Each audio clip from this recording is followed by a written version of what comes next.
What is crack-a-lackin', fellow thermonuclear AFers? I am Dan Valley coming at you without my fantabulous co-host, Grant Hughes. We're going to get into one singular topic podcast today, lots of other content coming throughout the rest of the week. But before we get started, I'm going to tell you what you're going to do. You're going to subscribe on YouTube, Apple, and Spotify if you've not done so already. Comment, like every video on YouTube, help the algorithm love us back, turn on post notifications, leave ratings and reviews on Apple, and also please leave ratings on Spotify. Those numbers help us climb up the charts. Refer us too. Word of mouth apparently goes a long way. We appreciate shout outs on Twitter. And if you have recommended anyone or recommended us to anyone, please let me know so that I can give you some emoji dap or something along those lines. If you've done all those things, we'll continue recommending us to people, but also you can support the store by buying our merch. The link is in the podcast and YouTube description. You can also do super chats or whatever payment things on YouTube. That's another way to support the show. And then follow us across all socials. The links to all of those are in the podcast and YouTube description. Let's get into it. So the Joel Embiid trade request, it's coming. It is not here. I want to make that clear, but it is coming because it's probably more than tangentially related to the James Harden trade request, which per Shams Charania, the relationship between James Harden and Daryl Morey is fractured. And we will get to all of that. But the comments that are making the rounds on Joel Embiid, I'll play it for you, was this during a recent sort of panel-esque interview. Let's just see what he had to say. But what can we look forward from Joel Embiid? I just want to win a championship. Whatever it takes. I don't know where that's going to be, whether it's in Philly or, everywhere else. I just want to have a chance to accomplish that. I want to see what it feels like to win that first one and then you can think about, the next one. So yeah, Joel Embiid mentioning the in Philly or anywhere else is what has people talking. And I think it's probably been just not dismissed because people are definitely talking about it. That's why I'm talking about it at all. But you look at Joel Embiid, he's always been loyal to Philadelphia. When you look at his comments, he does have 3 years left on his deal technically. But hey, one of those, it's 4 years. It's three guaranteed years. And then that 4th year player option. And so it does give Philly some time, but the clock starts ticking in these situations a lot more quickly than it used to. And so yes, you expect him to probably play out next season. You don't really see these mid-season trade requests.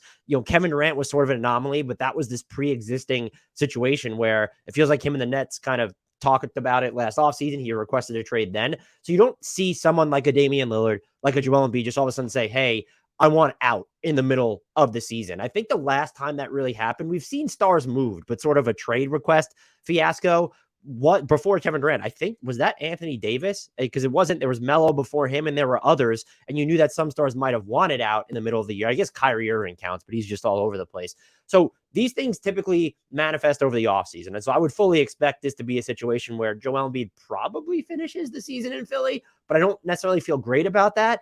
And it's inextricably tied, not tangentially, like I said before, to the James Harden situation. James Harden has requested a trade. I don't know who actually wants James Harden. There are 2 ways to look at this, that he only wants to go to the Clippers. And so that's why we're not talking about other teams.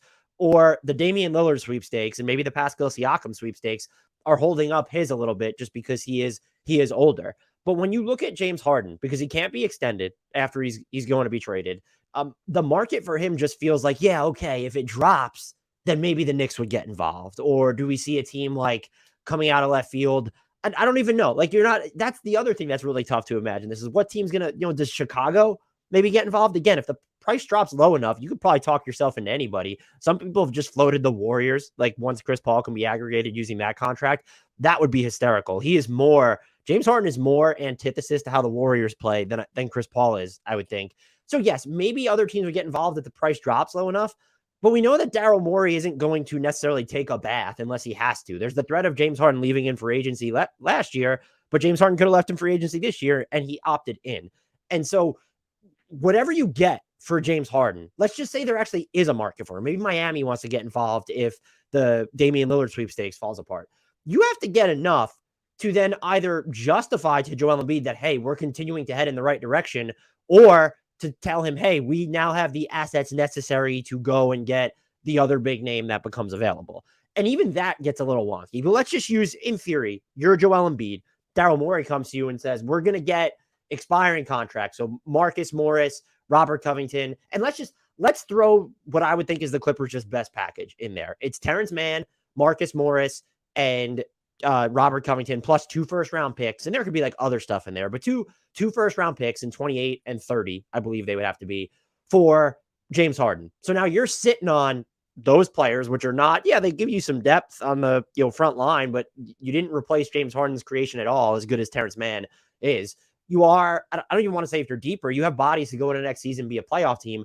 You're not a contender with Maxey, Joel Embiid, Terrence Mann, Tobias Harris still on that roster. Like, it's a nice team. D'Anthony Melton had a great year for them. It's not a great team.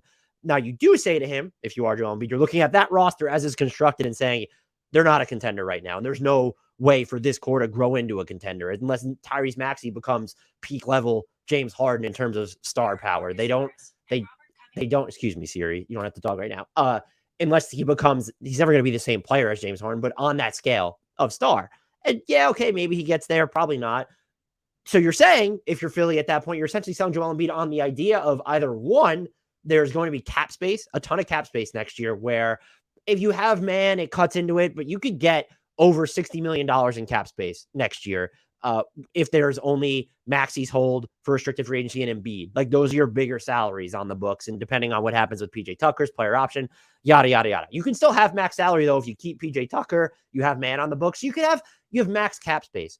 What is that going to do for you in free agency? There is, and I'm sure a ton of places have talked about this. Free agency is not what it used to be. The players leaving during free agency now, like the best ones are going to be the Fred VanVleets, which are game changing. They're not franchise altering. And so you look at some of the top names on the market and it's, oh, Jaylen Brown, he's going to sign an extension with Boston. It's going to happen. Pascal Siakam, maybe the Raptors move him, but then if they move him, his team could still sign him to an extension. I think the extension rules, that's enough money to get him to sign, even if he's threatening not to. Or do the Raptors just extend him because, hey, we just watched Fred VanVleet leave in free agency for nothing. We gave Kyle Lowry away in free agency basically for nothing a couple of years ago. And then it's just, is that even the guy? That's not the guy you're going to pair with Joel Embiid. Is OG Anunoby the guy? Is Klay Thompson at his age? He'll be 35 at that point. Is he the guy? And then you're looking at, oh, ancient Kyle Lowry will be available. Gordon Hayward is supposed to be available. There's just, and you get into the restricted free agency game and it's, all right, some of the biggest would-be names have already signed extensions. Like what are you actually going to get and where a team's not going to match? Can you go after Patrick Williams? Okay, great. Maybe the Bulls don't match, but it's Patrick Williams. Really good player, not a great player. And so Devin Vassell, he hasn't signed an extension yet. He will. He's not leaving San Antonio. Manuel Quickly, okay, nice name. What are they doing for you? And it's not going to be cap space. And so it's going to be, can you trade for another star? And that's why you would flip James Harden for the Clippers package or another package. I'm assuming you wouldn't get a star back. Maybe there are some 3-team machinations. But if you're Joel Embiid and you have to sit at this, let's just say that you can pull this off where you get that type of equity from LA for James Harden. Can you then turn that into Damian Lillard? And does turning that into Damian Lillard, or I don't even let's throw another name out there that is, you could name other players that might hit the market, but like Siakam and Karl Anthony Towns, those aren't fits for Joel Embiid. And so what are the other names? Like you could Jaylen Brown, like we don't know he's going to sign an extension with Boston probably. So is he even available? Let's just say the Nets would part with Mikal Bridges. If you're looking at these players that are coming in, is having to turn James Harden and maybe Tyrese Maxey plus the one pick you can trade, and then let's say you get 2 other firsts in a James Harden. Let's just say that's what you get. If you're giving 3 firsts and Maxey and then salary up for Damian Lillard, and you're the Sixers, are you a contender? If you're Joel Embiid and you're looking at this, are you a contender? Honestly, I don't. Yeah, you're up there in the East if it's Damian Lillard. Like, think of the top 10 player that would become available, because Damian Lillard is probably fringe in NBA, like a top 10 player at this point. He just made all, or did he make all NBA? I can't even remember at this point, but he was in the all NBA discussion before he got shut down. And like, you have to look at that level of superstar. And when you're looking at the other names, someone who could in any given season still be a top 10 player. Doncic not available right now. Tatum, Durant, Curry, Jokic, who else? Leonard. I mean, like maybe Kawhi or Paul George would be available, but if you were going to get one of those guys in a James Harden trade, you would have done it already. Jimmy Butler, Devin Booker's not going anywhere. Anthony Davis, LeBron, like you're not Shai Gilgeous-Alexander. Like now we're getting into those names. Maybe you could go after, in theory, a Donovan Mitchell from Cleveland. It's not going to be part of James Harden trade, certainly. Are those names with those, those singular acquisitions, do they make you a contender? I don't think they do. Maybe for a year, but not sustainably. And you're going to bankrupt your assets to where you already don't have enough, but where you don't have many assets, excuse me. You're going to bankrupt the assets that you do have and be left with no other assets to go out and make ancillary moves or have necessarily the financial wiggle room to make impact signings in free agency, insofar as that's even possible anymore. You're in a really tough spot because it's different if you can turn James Harden and then let's just say your pick, the first round pick you could trade and other stuff. If you can keep Maxey and get that other star, if it's a Damian Lillard, I don't even know. Look, who is the other star aside from Damian Lillard that you would be comfortable making this move for as we're going through it? Like, so just using him as sort of this placeholder star, if you want to throw Trae Young in there or Jaylen Brown, I don't, again, Paul George would be close, Paul George or Kawhi, but the Clippers aren't going to get rid of them as part of any James Harden trade. I'd be fairly surprised if they did.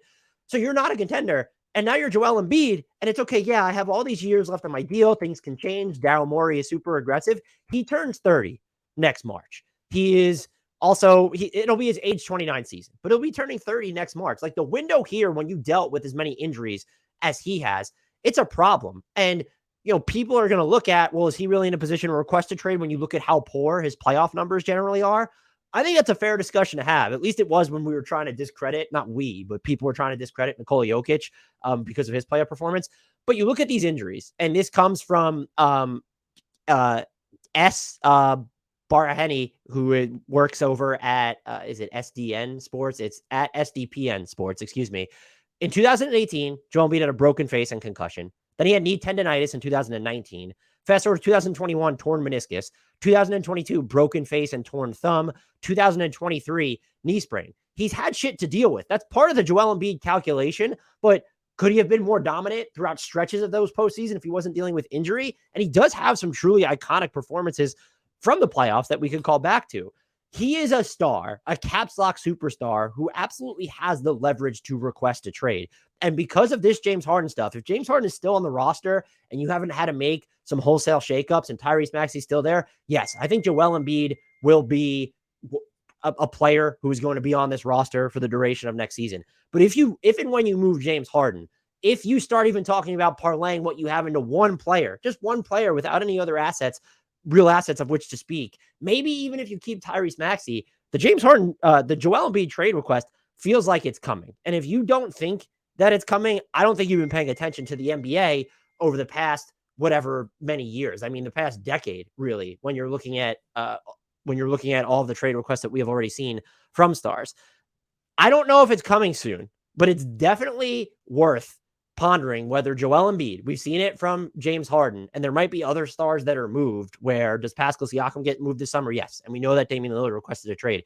He feels like more so than a Karl Anthony Towns, maybe even more so than a Trae Young. And there are real breadcrumbs there when you just look at the reporting over the years.